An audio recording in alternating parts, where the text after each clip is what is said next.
Happy Sabbath, saints, all our listeners. We thank you all for joining us today. Today's lesson is actually going to be something that I've lived through my whole life, and it is standing your ground. I don't know if everybody knows this in church, but I think I was into boxing. That's what I'm going to say for it. I was boxing as a kid. I was in the boxing ring. That's what I liked. With that, being in a boxing ring, one of the biggest things you got to know firsthand, who are you fighting? Who's your opponent? Why am I here? And what is the objective? Well, the objective normally when you stand your ground is to hold yourself where you stood. And I know the bishop is big on definitions. So the first thing I want to do is define what it means to stand your ground. So if you want, you can Google it, but I actually have the definition here myself. Standing one's ground is to not retreat or lose one's advantage in the face of opposition. So let's break that down a little bit. You don't retreat.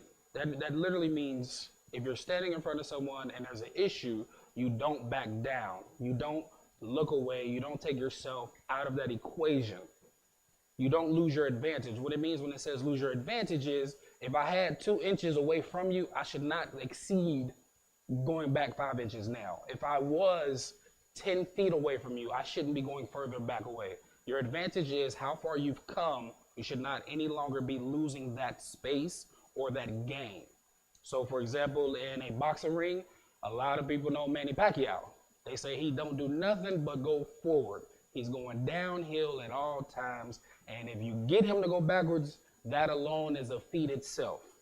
So with that, let's look at the other word that was in that was opposition. What is an opposition? Resistance or dissent expressed in action or argument. So some people, as I said, I like boxing. I reference a lot with the fighting aspect of it, but simply an argument. If Layla was here, she would help us understand like a peaceful debate. She's real good at that, I've been told. You want to make sure, as believers, you don't necessarily swing back, because the Bible teaches just turn the other cheek. Everything does not cause for violence, so I am not saying stand your ground in a violent manner. But as believers, we do have to stand our ground. We all have come across situations, scenarios, things that could detour us from our objective. As believers, we do have an objective, we do have a mission, and we have to stay focused on that. And we cannot lose our ground once we start that process. So, first thing I want to talk about is, with us standing our ground, who is our opponent? What are we fighting against? So with that, let's go to our first scriptures. That'll be in Revelations 12, 1 through 17. While my prompter is getting set up, I'll go to that right here.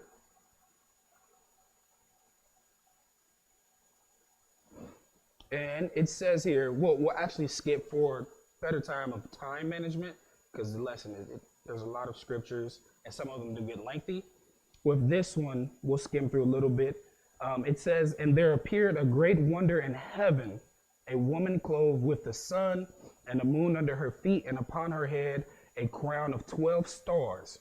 And she being with child cried, traveling in birth and pain to be delivered. So that there is talking about a woman who has a child, her moving throughout in pain with this child. So as we continue to read further down, I'm going to skip a little bit down from there.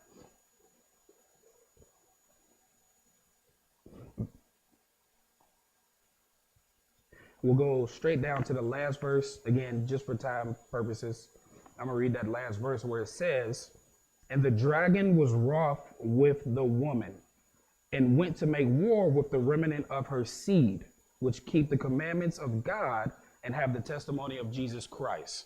Now with that, as believers, we should have the commandments of God, and we should have the testimony of Jesus Christ. So we see in Revelations, our opponent is that dragon. Who is the dragon? Satan. That is, in Revelations, that is us learning that this dragon is going to be fighting us just because we believe in God and we believe in Jesus Christ. So out the gate, we already know Satan is going to attack us for simply loving the Almighty.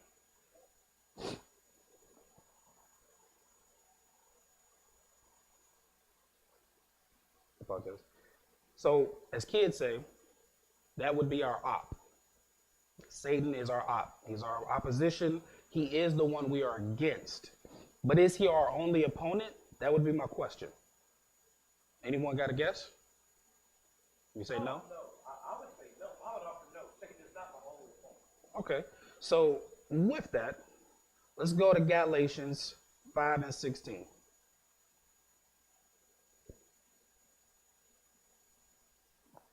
And we'll just read 16 and 17. Because again, best thing to know when you're fighting is who you're fighting against. You don't want to hit an innocent bystander. You don't want to hit the wrong person. Then, they could be a worse person. Then it'd be the wrong battle. So it says here in verse 16, Galatians 5 and 16, this I say then, walk in the spirit, and ye shall not fulfill the lust of the flesh. For the flesh lusteth against the spirit, and the spirit against the flesh. And these are contrary the one to the other, so that ye cannot do the things that ye would. So I would venture to say right there, we've learned now that Satan is our enemy and our own flesh is our enemy. I tell people all the time, people are foolish. Humans are foolish. And why do I say that? Because the Bible literally just said to us that our flesh fights against the spirit. If the spirit teaches us love and the flesh fights against that, I would think that that means our flesh is against love. And to me, that sounds foolish, and it's all off the wrap.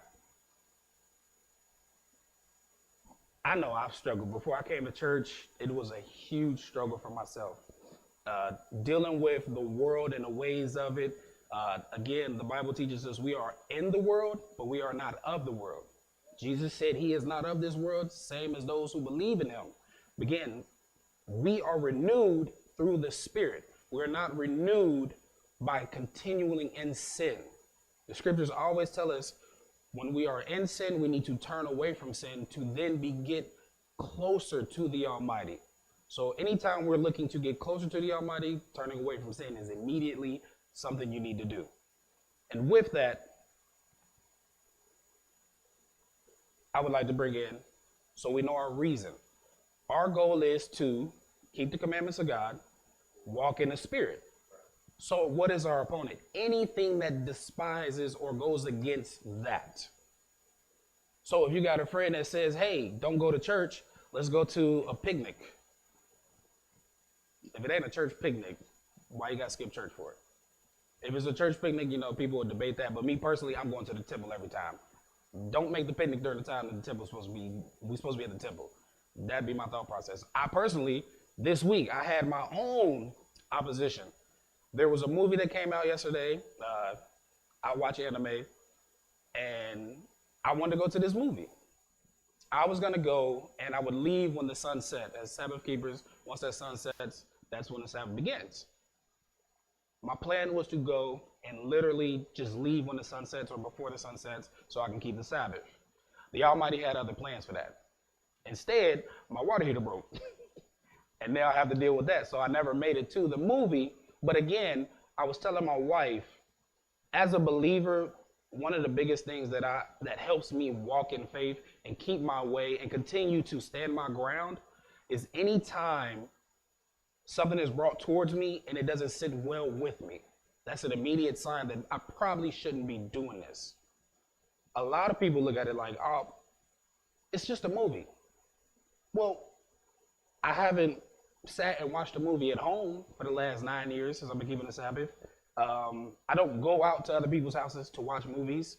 I've literally for the last 9 years not been attentive to television outside of spiritual or gospel.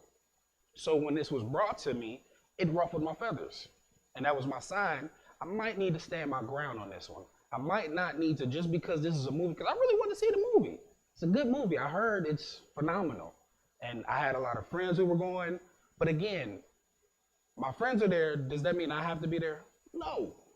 My walk is not the same walk as anybody else's walk. That's one thing as believers we have to always remember too. When you're standing your ground, You're standing your ground on your faith, your belief, and what you uphold. Well, looky there. God is good. You make sure that what you're doing supports what you believe. We are not here for other people. We are here to glorify the name of the Almighty. So if something ruffles my feathers and it doesn't sit well in my character, my soul, my being, I sit down and I read the Bible. I sit down and I talk to my wife. She's very spiritual. She's helped me a lot to understand, same way as the bishop. I call the bishop all the time. Is this something that is against the scriptures? And honestly, at this point, 9 years in, I don't even have to call anyone no more. 90% of the time, I know the answer. Again, see the movie? True, but I can go Sunday. I can go tonight. I can go Monday, Tuesday, Wednesday. I can go anytime after that. Yeah, Canelo and Crawford, I gotta see that. I already got the wings set up in my brother's house. That fight gonna be good. That's gonna be a good stand your ground situation. Good, and I think Crawford gonna come out on the top with that one.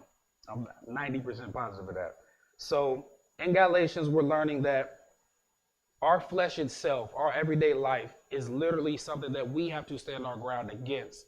The flesh itself fights the spirit. As believers, we want to get the Spirit of God. Well, Jesus Christ. We want the Spirit. We want to keep the commandments of God. And with that, these bodies we are in now, we're fighting that daily. We gotta stand our ground. We have to continue to hold where we got to, because as at least you learn from the scriptures or God himself to do differently, which is how I ended up on Saturday. He opened my eyes and he showed me, you on the wrong day, bro. You got to get to the right one. Once I switched to that, I have not switched back. Now that I'm here, I learn more. I read more. I am taught more. Bishop is a phenomenal teacher. I tell him that all the time. We have phenomenal teachers here. We have Deacon Dan, Deacon Nate. But again, when I come up against my opposition, I do not go backwards. I don't say, oh, well, God taught me that I should go on Saturday, but I can go on Sunday too. That's just the same. You're losing your ground. You're losing your advantage that you had. You have to stand firm on the advantage you had. And that advantage is the knowledge of literally our flesh itself. So when we think about flesh itself, what about our friends? They're in flesh. What about friends who don't go to church as often? Or friends who don't even believe? We actually learned last week, you might not want to have the friends who don't believe around you, because that could rub off on you. I remember the bishop taught a lesson years ago where he drew a box, just imagine with me, and he